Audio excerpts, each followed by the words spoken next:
And this is called now in Israel, when you go to northern Galilee, you'll see this. You go to the north shore of the Sea of Galilee. Guess what they call this? The Bethsaida Plain. And what was it 2,000 years ago? An open part of the lake, Bahia.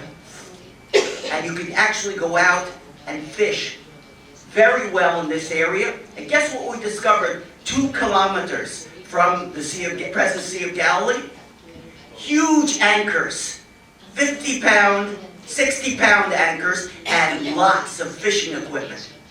So one of my colleagues once said at one of these conferences, a congreso at this Society of Biblical Literature, "Gee, Richard, it must be very hard to drag the anchors every day to work."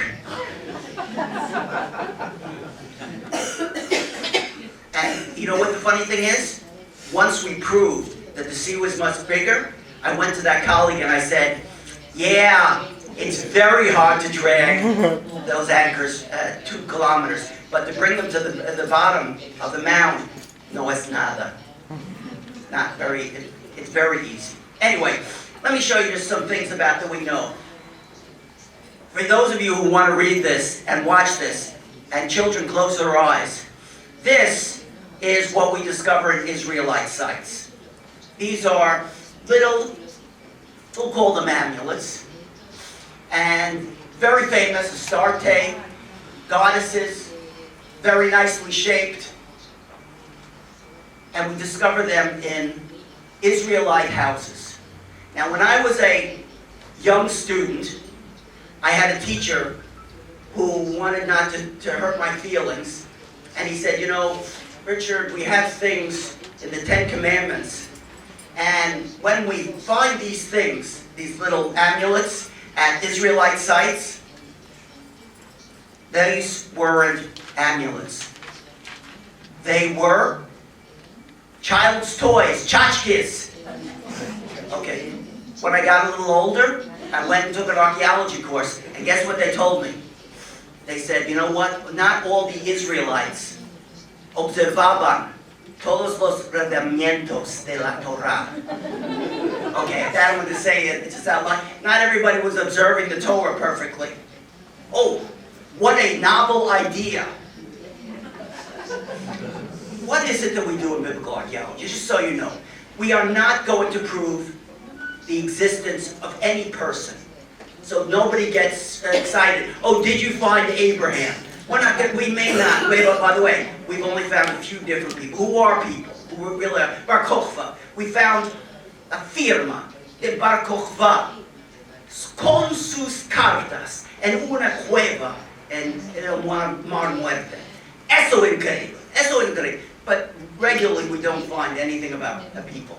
But what we do find are things that illustrate, that give us a background of what is written in the Torah, that it's not just something made up by a bunch of rabbis in a back room 2,000 years ago. Hey, what crazy things can we make up today? This is an example. Oops. This is an example. And why is it a good example? Eso es un cesto de papiro de Egipto, de edad bronce. Y ustedes conocen que había algo en Éxodo sobre un señor que se llamaba Moisés en un cesto de papiro. This is an example. It's in the Cairo Museum. And whenever I take my students to Cairo, to the museum there, this is what I show them. I show them something like this. A little bit, and by the way, this was this was used for children when they died, because they didn't have places for them to be buried in all the different places. So what did they do? They put them in these little boxes, okay? And what did they do? They put them in the Nile, and that they sailed off into eternity. Now, when I read something in the Bible about the Pharaoh's decree against the Israelites, and I read that they're talking about a cesto de papiro, a very specific ark that they put the child in. This to me is what we find that can illustrate what the Bible is saying. Does it tell me about Moses? No. Does it tell me that the actualidad de la Biblia es algo actual? Yes, it does. And that is what biblical archaeology in the past 60 years has done, and electrified the public. And I want to tell you to whom it's very important. Para los jóvenes. Okay? For people who are under the age of 40 and 30. Because they need to touch, to feel, to sense the reality of the Bible, or we are going to not be reading the Bible in the next generation. So the last thing I'm going to say is, I want to invite you. You should go on an excavation. You want to change the way you think about the Bible? Go on an excavation. There are hundreds of excavations that are not only in, I'm only doing 4 excavations in Israel, but there are so many other places in Israel that are being excavated. Think about going, when you go to Israel, go on an excavation, a week, 2 weeks. Donate your time to really feel and sense the Bible. Has everybody got this? This is one of the big things I want. And the other thing I can say as a little ad, okay? I have books on excavating the Bible. It's called Excavando a través de la Biblia, Digging Through the Bible. And I have another book, Digging Through History. They're written for people like you, okay? It's not written necessarily for all the academics, but if you're looking for something to really get a sense of what it is that biblical archaeology can do for you, read a book like that. The other thing is, I want to tell you one thing about evidence. One thing about evidence. One of the things that you have to see when you are watching one of these documentals, okay, on Discovery and History and National Geographic, and I was in a number of them, if in the first 10 minutes of the movie they do not talk about pottery, and they're just talking about the blah, blah, blah of the Bible, you know it's not going to be the most historically accurate. What it is that we talk about when we talk about biblical archaeology is artifacts. And artifacts speak more than just the text. Well, I'm going to say one thing. This is a freundismo. Tengo un freundizo, yo soy Freund. Okay, eso es un freundismo. Yo tomo la Biblia seriamente, pero no literalmente. And that is, I think, the most important thing that I can tell you about biblical archaeology. If you want to throw the baby out with the bathwater, eso significa que no, I can't deal with the Bible. It's got too many things in it, okay? You have to use, if you really want to know what the Bible says, you have to use archaeology to understand it better. But I'm going to tell you another thing on the other side of this. All those archaeologists that I know that throw out the Bible and don't want to use it because it's difficult, it's too hard, it's got too many metaphors, we don't know when it's being symbolic, we don't know what. The most important thing we can do is take it seriously. We have to take the Bible seriously when we do biblical archaeology, because if we throw it out, woe to us all. Thank you.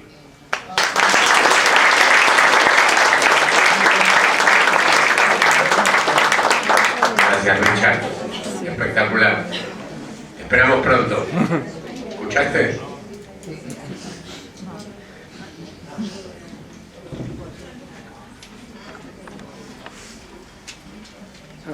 Miguel.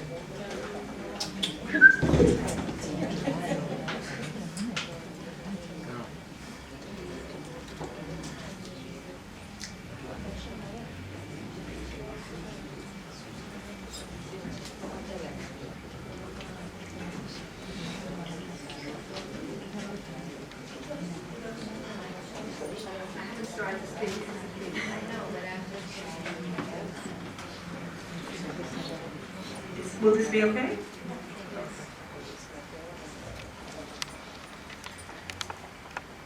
I just have to find something right now.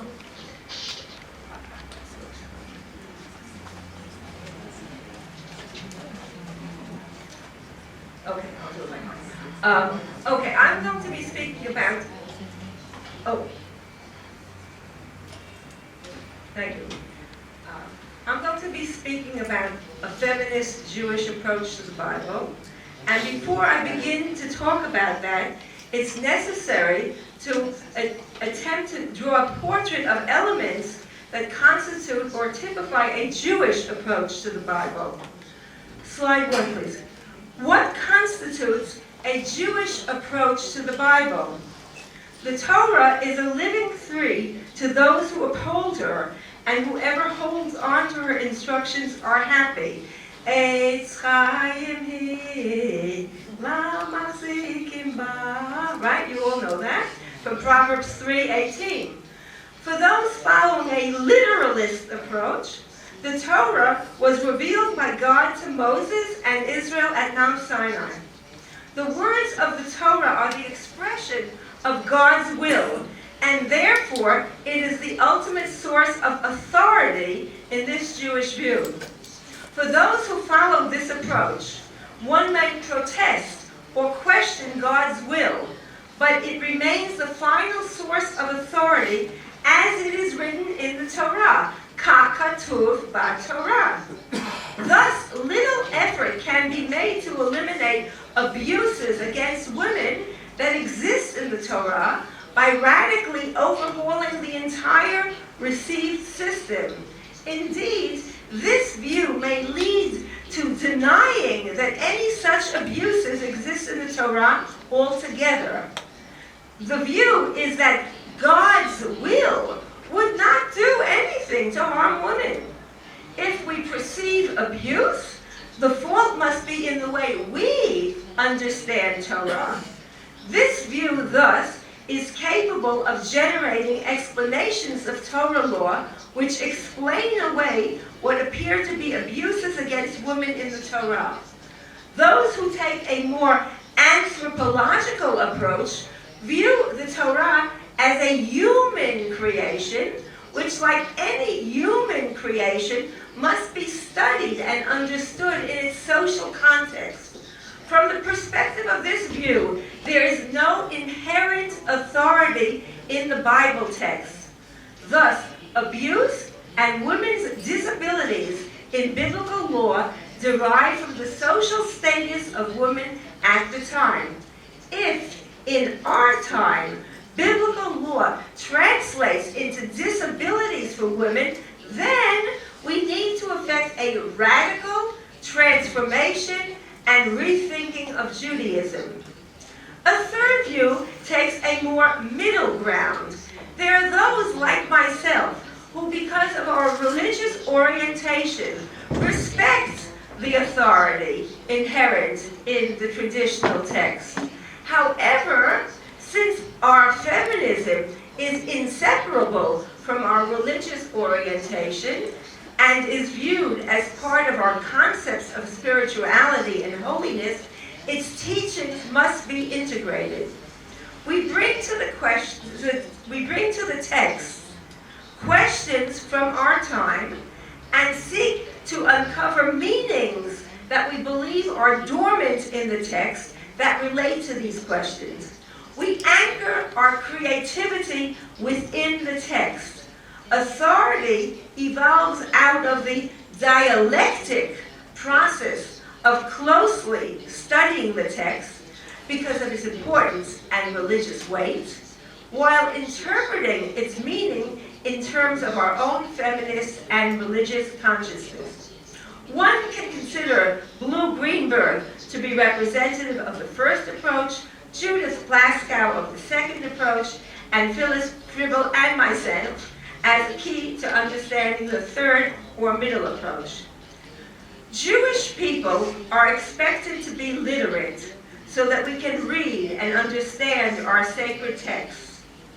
Text study is the meaning of religious experience, even the experience of revelation. The ideal is that the text represents a continuous medium on which Jews base their relationship with and their supplication to God. Having said all this, is there a difference between a Jewish and a non-Jewish approach? I think there is. We're going to read the scroll of Eicha on Tisha B'Av, which commemorates the destruction of the temples in a synagogue setting, just as Jews in Buenos Aires commemorated the destruction of Amiel last week. Thus, it is natural that the Jewish reader will read the book of Lamentations differently than the Christian reader of the Bible. Edward Greenstein has pointed out that Jews love the scroll of Esther, whereas Christians dismiss or tolerate it. Clearly, there are many who would say that the Jews deserved what happened to them. For some Christians, the biblical books are in some sense rejected sacred history. For a Jew, the biblical books are the rules of life itself. Slide 2. What constitutes a Jewish feminist approach? The Jewish feminist is influenced by general feminism, but tries to remain loyal to herself of being Jewish. She may define herself as a feminist Jew or a Jewish feminist. She may feel that Judaism and feminism are two competing isms, but she persists in seeing value in both. As a feminist, she might be tempted to reject Judaism in its entirety when the stakes get very high.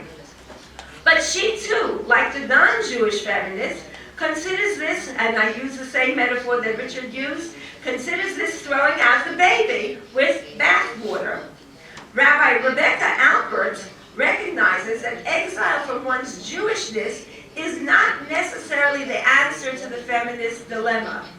On the other hand, all of Judaism is called into question by feminism. The Bible is not just another book to the Jewish feminist, and she will criticize those who treat it as such. We treat with care the baby referred to above, the canon, so as not to abandon it. According to Alan Levinson, we Jewish feminists are in the awkward position of having to revision a biblical legacy while at the same time debunking tendencies to place the blame for the patriarchy, the West's suppression of women, and even the Holocaust on the biblical, read Judaic heritage. We are aware, as the late Tikva Frimmer-Kensky wrote, on the one hand, that Israel was neither the creator of patriarchy nor the worst perpetrator in the ancient world, and that the patriarchy of Israel was part of an inherited social structure. Nevertheless, we make a profound statement when we acknowledge that the Bible is patriarchal. Feminism makes us suspect the authority of our text, since we have been written out of the text, and we suspect that God was not necessarily speaking through those men who are responsible for a sexist-type Judaism. Yet, the feminist Jew is very much in a relationship with Judaism, even if the relationship is acrimonious. She may be angry, she may be apologetic, but she strongly identifies with her Jewishness and wants to either change it or live with it, or both, either in a state of conformity or rebellion. In other words, she has not written off her tradition. She may threaten the status quo. The establishment might view her as heretical, but she considers herself a member of the fold, even if there are attempts by the establishment to marginalize or silence her voice. Think of Women of the Wall in Jerusalem. She believes that by her efforts and those of others, that Judaism can and should be transformed. Our view of patriarchal Judaism is that if we look at it with fresh eyes, read feminists, we can change it. Slide 3.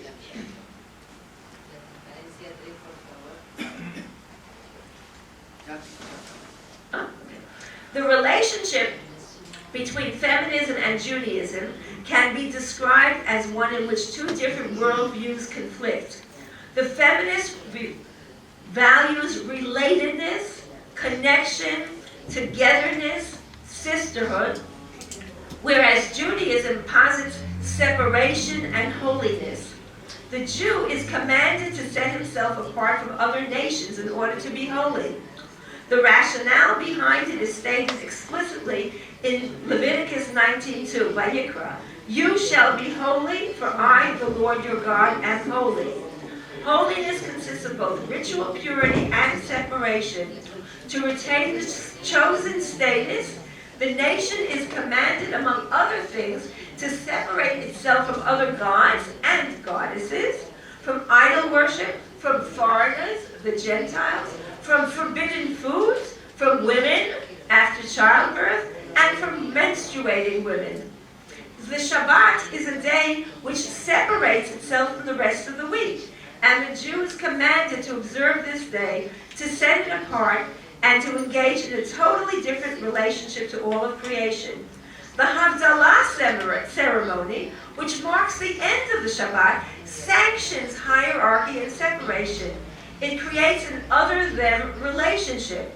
The priestly laws assume a patriarchy, God on top, the high priest as intermediary, only he can go into the Holy of Holies to sacrifice, the lesser priests below, and still downwards the Levites. Further down are the normal Israelites, and below them are their wives and children. To retain the chosen state, men are required to be circumcised, which separates them from Gentiles and, of course, from women, who are often seen as being ritually polluted or impure, that is, the other. Part of the separation involves making boundaries, definitions. Thus, when a feminist approaches a Jewish text and rejects the separation inherent in the patriarchy, she threatens the traditional Jewish reading of the text. She comes to it bearing anti-hierarchical and anti-patriarchal biases. She notices gaps in the text, those that leave women out, those that do not name women, those that misrepresent women, or those that punish uppity women. She will challenge those who want to minimize the possibility of multiple meanings of text. She will want to read women back into the text, missing a woman's presence when the traditional reading has not noted her absence. Slide 4. She will have noted that the people and land and cities of Israel are depicted with feminine metaphors, often uncomplimentary ones, which you may have noticed in last Shabbat's Haftorah from Jeremiah. They are both at the mercy of the ruling God, who is sometimes depicted as an angry husband. I have written about Jerusalem the widow, which looks at the metaphors describing the destruction of Jerusalem. God is masculine and has terrorized his people, described in feminine metaphors, until she cries out to God, Lama, why? Hopefully I will speak about this next Shabbat in B'nai Tikvah. To me, this is a text of terror, not only for Israel, but to women who are being re-victimized by the metaphors we use. These texts of terror have served as warnings to women to stay in their place.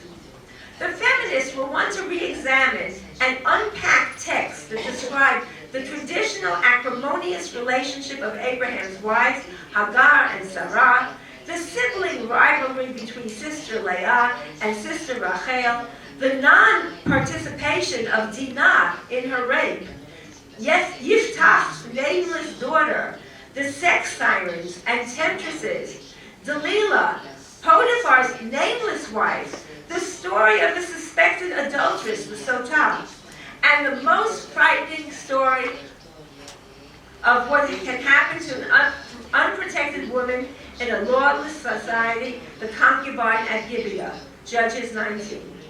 We have seen that the relationship between feminism and Judaism has many points which can be described as points of conflict.